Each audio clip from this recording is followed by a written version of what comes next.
Scroll করো না, তোমাকেই বলছি, একটু শোনো।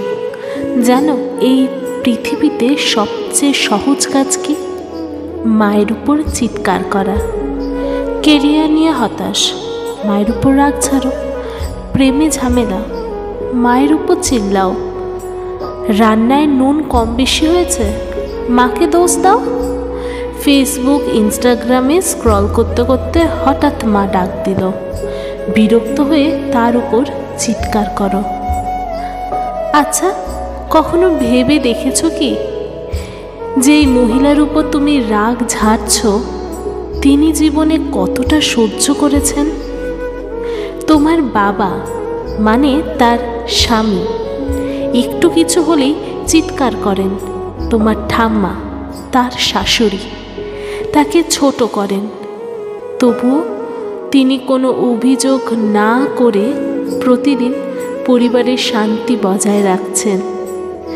সকলে যা চায় তিনি তা পূরণ করেন, কিন্তু তার নিজের চাওয়া পাওয়া সুখ কিংবা ইচ্ছের কথা কখনো কি জানতে চেয়েছো? আমরা ভুলে যাই যে মানুষটি সারা দিন আমাদের ভালো রাখার জন্য সব করেন, সেই মানুষটিরও কষ্ট হয়, তারও আবেগ আছে।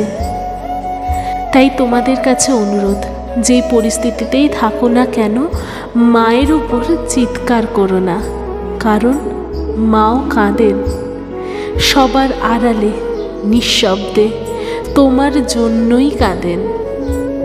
যতদিন তিনি জীবিত আছেন তাকে ভালোবাসো, যত্ন করো।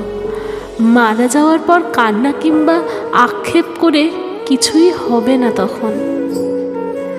তখন তার মূল্য বোঝার কোনো মানেই নেই।